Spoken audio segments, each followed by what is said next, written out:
alcohol, la la la la la la. Just line 'em up and we will drink them all, la la la la la la. But my mother always said, if you want to drink all day, you best start in the morning, son, 'cause that's the Irish way. We don't get drunk, we get awesome, and every other mother will agree. We don't get drunk, we get awesome, so order up around for you and me. We don't get drunk, we get awesome, and every mother must agree. We don't get drunk, we get awesome, so order up around for you and me, and you and me, and you and me. Let there be whiskey. Hey, everybody! Welcome to Nerds with Alcohol. I'm Chris, and this is episode 444. Trip of 4.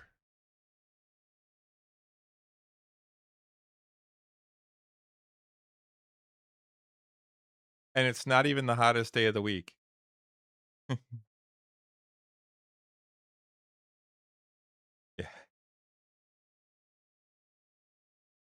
I'm right there with you, CD. Let there be AC and whiskey. No Russ voice. Oh, wait, what the fuck? Oh, god damn it, what the fuck?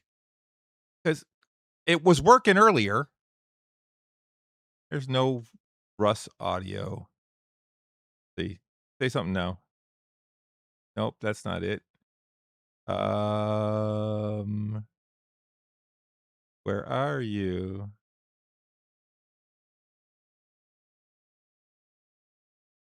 Huh. I don't know why it's not coming through. Speakers, digital audio. But there. Nope, that doesn't look like. Although you're not talking, so I can't. Nope. Nope. It's what the fuck? Is it that? Right now. No, hold on. How about now? Nope. Fucking A. That's not it. Yeah, mime and sign, yeah. Fuck, I've tried like all of these. Try that one. How about now? Nope. HX. That's not it. Say you got to keep talking though, Russ. Otherwise, New nation. there we go. I just found it. Yep. Now it's working. Yeah. I don't know. I don't know why it's on that one, but okay. Okay. I don't get it. Like a channel or. Yeah. Well, I've got it. Yeah. It comes up with a whole bunch. It's not even the one I'm using. So I don't know why that's not working. It's not on my NGPO. No, it's something in OBS. It was working fine when we did our pre-show check. And then Russ left, came back. I just hit one button and started recording and stuff like that, and then hit the buttons to start the show, and it decided, nah. But anyway, this is 444. We are back on this brutally hot, not hottest of the week. Yes, day. Brutally hot, but it is going to get hotter tomorrow. That must be Ian. Then Dresden freaking out that Ian is here. It'll take him about 5 minutes. But yeah, it got brutal today, man. I was the studio that I work in is, I've talked about it many times, it is not well No wings. It's my turn to push the button. Not your turn. It's my turn. It is. I've talked about it many times about it not being well environmentally controlled. So it was probably about 92 in my building, and it was pretty goddamn awful. So yeah, tomorrow I've already told my buddy I'm not golfing tomorrow. No, dude, do not. No, God, you're dead. You'll die. I would. I've golfed in over 100-degree heat index, and it's not fun. Absolutely ridiculous. So yeah, it was really bad. It's going to be worse tomorrow. We're under deadline. So unfortunately, we can't just like call it. We can't close the studio, even though it's probably going to be well over 100 degrees tomorrow in the studio. We will have to. There's talk about coming in at 6 a.m. I would brave the heat before coming in at 6 a.m. So that sucks. Yeah, so Yeah. our actual temp right now is 92. Feels like 102 at 8:15 at night. Is it really? Yes. Oh wow. According to weather.com, it is currently 92 degrees out. Mm-hmm. And Mine it was says 90 and feels like 99. So yeah. Holy crap in a hat. yeah. That's ridiculous. So, but thankfully I have air conditioning and holy shit. Yeah, extreme heat warning until 8 p.m. on Thursday. Mm-hmm. Yeah. And even on Friday, it's still Friday and Saturday, it's still Well, supposed to be in the high 80s. yeah, well Friday's I believe. it's going to cool off because we're going to get thunderstorms all day. Right. It says yeah, Friday, excuse me. Yeah. Thursday 99, Friday 96, Saturday 90, and then Sunday it's finally dips back down into the 80s. Yeah. But we're still talking about rain and yeah, Oh lovely. Fucking Michigan. darn. There's going to be thunderstorms all weekend at night At for night. 4th of July weekend. Isn't that a bummer? Dude, the Oh, problem no. is though, There'll be different booms, that's all. yeah, and they'll yeah, exactly. And then on top of it, they'll just reschedule. If it's a big Yeah. if it's a big fireworks display, they'll just reschedule. Now, um they'll, the local ones, the ones where people just buy, fucking fireworks and light them off, they'll just do it anyway or do it later, so whatever. Yeah. But yeah, I feel all I hope is that, we have the weather doesn't cause any issues for us for gaming on Friday, because I am really looking forward to gaming. that's right. We are back in the nerd basement on Friday for our game. I'm very much looking forward to it as well. And it's good because I'm going to be at this one because I will be missing the one after that because I will be I think it's the one after that. Let me see. Yes, the 3rd, the 10th. Yeah, so the 17th I will be in Ohio. So I will not be able to make the following one. You suck. Um I'm going to be making money, man. yeah, so that's no excuse. But yeah, so how was your week? Um, Kind of crazy. Like I said, we're under some pretty heavy deadline to finish at Parade Company to finish up a couple of floats for some local parades. We've got one, and we're taking one of the floats out to Livonia, which is then it will go from there to Plymouth for the Patriot Parade. We made this pretty cool, American. A lot of symbols of America on this float. We made an Uncle Sam. We made an eagle, Dollar a Statue of signs. Liberty. That was next. A Statue of Liberty, a Liberty Bell. We actually made a Liberty Bell is actually life size, so it's pretty cool. My hair compressor just kicked on. And then we're making another float that's going out to Port Huron. That's leaving on Thursday morning. So tomorrow, like I said, we'll be finishing up a lot of the stuff for that float. And then we also have a bunch of things to finish up for the Cherry Festival. Cherry Festival will go out probably on Tuesday of next week, maybe Wednesday at worst. But I mean, most of the stuff we're finishing up, we're rounding it up, but it's going to be pretty rough being in the studio. I went to a scam likely called me again. Boy, that guy calls all the time.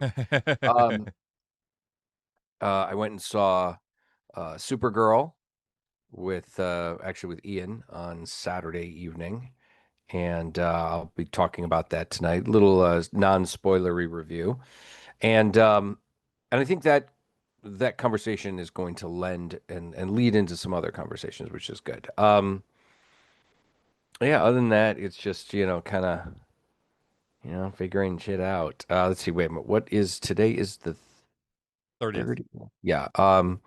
trying to think. So yeah, last week we had the fireworks down in Detroit, but I probably talked about that on the show last week. So Yeah. that was about it. How was your week? Busy but fun. Actually, did not golf on Wednesday because of rain. But did golf on Thursday in an outing. Took third. Mhm. Me and two guys that I hadn't ever met before got teamed up, and we wound up 8 under. I was putting like crazy. None of us could hit our irons. We would have done better if any of us had been able to actually hit our irons, but we were struggling with that. But our drives were great. Um, One guy on the team, he's only like 22 years old. He could he just smashed the ball. Like there was one, it was a par 5, and we were inside 150 yards to the green on his drive, which is ridiculous. Um, but Yeah, so, but had a great time there. Didn't win anything, unfortunately. They had some really cool prizes in the raffle. Didn't win anything. Couple numbers. The number right after mine won, and the number like 2 before mine won. So I mean, they're right on either side of me. Um, but other than that, Friday we didn't do anything. Saturday we went to see Paulie's show. Went to go see Stone Oh yeah, Clover. how'd that go? It was good. It was hot. It was very warm in there. We actually kind of stayed outside of the main room because we could see Paulie. We had a table right outside the main room. We could see the stage and everything like that. And hear him just fine. And we didn't go into. It was packed, so people were coming out with their faces just red and sweating. Paulie actually was sweated through his ball cap. You could actually watch the sweat line go up his hat as the set went on.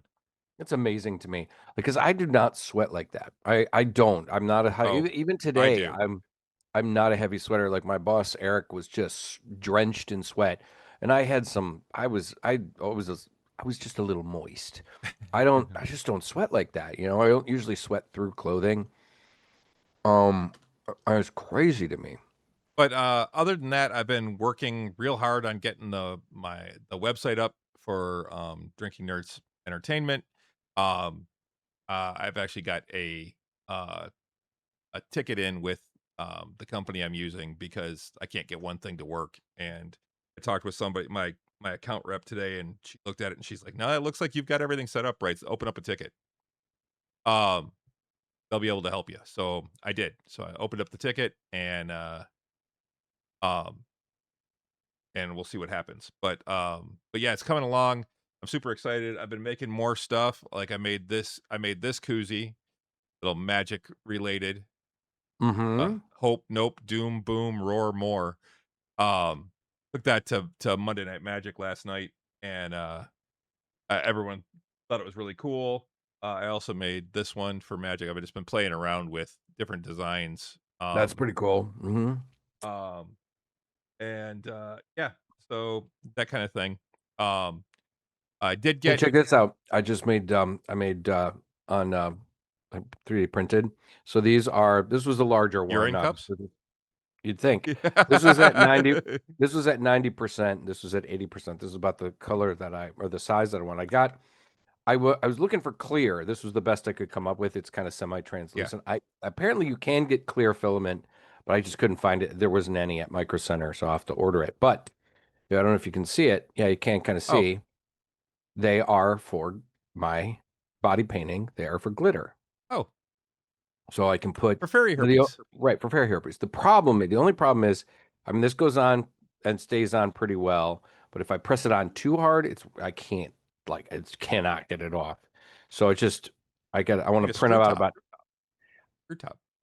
I'm looking for um so then it comes with a little cap too. I was looking for that file, I couldn't find one. Oh. So but yeah. Um, Anyway, you but were saying making things.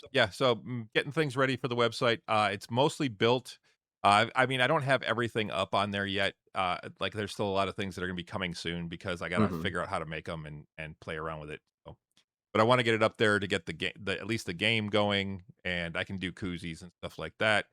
Um, but yeah,